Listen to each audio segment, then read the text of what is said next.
নমস্কাৰ। কৃষক বন্ধুসকলৰ বাবে আজি এটা অতি গুৰুত্বপূৰ্ণ খবৰ লৈ আহিছোঁ। আপুনি জানেনে যে প্ৰধানমন্ত্ৰী কিষাণ সন্মান নিধি আঁচনিৰ 22 নম্বৰ কিস্তিৰ টকা ইতিমধ্যে মুকলি কৰি দিয়া হৈছে। আৰু এইবাৰ আমাৰ অসমৰ বাবে এইটো এটা বিশেষ খবৰ, কিয়নো এই কিস্তিটোৰ ধন খোদ প্ৰধানমন্ত্ৰী নৰেন্দ্ৰ মোদী ডাঙৰীয়াই গুৱাহাটীৰ পৰাহে মুকলি কৰিছে।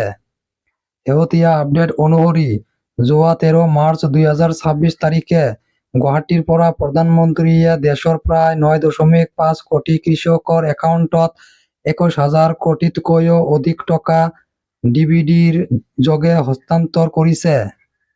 আপুনি যদি এতিয়ালৈকে 2,000 টকাৰ এই কিস্তিটো পোৱা নাই, তেন্তে কিয় পোৱা নাই আৰু আপোনাৰ লিষ্টত নাম আহিছে নে নাই, এইটো কেনেকৈ চেক কৰিব পাৰিব? আজি মই এই ভিডিঅ'টোত সবিশেষ দেখুৱাম। কিয় বহুতো কৃষকে টকা পোৱা নাই। বহুতো কৃষকৰ অভিযোগ যে তেওঁলোকৰ নাম থকাৰ পিছতো টকা একাউণ্টত সোমোৱা নাই। ইয়াৰ প্ৰধান 3টা কাৰণ হ'ব পাৰে। ই-কেৱাইচি নোহোৱা। যদি আপুনি এতিয়ালৈকে ই-কেৱাইচি কৰা নাই, তেন্তে আপোনাৰ টকা বন্ধ হৈ থাকিব পাৰে। আপোনাৰ মাটিৰ তথ্য যদি আধিকাৰিক পৰ্টেলত আপডেট হোৱা নাই, তেন্তে টকা আহিবলৈ অসুবিধা হ'ব পাৰে। আপোনাৰ বেংক একাউণ্টৰ লগত আধাৰ কাৰ্ড লিংক হৈ থকাটো অতি প্ৰয়োজনীয়। আপোনাৰ মোবাইলতে আপুনি নিজৰ ষ্টেটাছ চেক কৰিব পাৰে। প্ৰথমে pmkisan.gov.in ৱেবছাইটলৈ যাওক। তাত থকা বেনিফিচিয়াৰী ষ্টেটাছ অপশ্যনত ক্লিক কৰক। আপোনাৰ আধাৰ নম্বৰ বা মোবাইল নম্বৰ দি লগইন কৰক। যদি তাত সকলো ইয়েছ বা ছাকচেছ দেখুৱাইছে, তেন্তে আপুনি নিশ্চিত থাকক, টকা আপোনাৰ একাউণ্টত সোমাই যাব। এইবাৰ চৰকাৰে আৰু এটা ভাল কাম কৰিছে।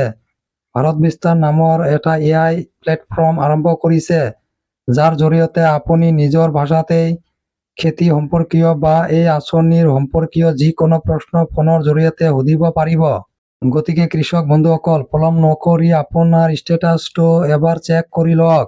যদি কিবা অসুবিধা পায়, তেন্তে কমেণ্টত আমাক জনাওক, আমি সহায় কৰিবলৈ চেষ্টা কৰিম।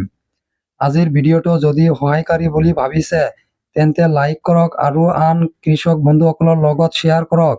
এনেকুৱা নতুন আপডেটৰ বাবে চেনেলটো ছাবস্ক্ৰাইব কৰিবলৈ নাপাহৰিব। ধন্যবাদ। জয় আই অসম।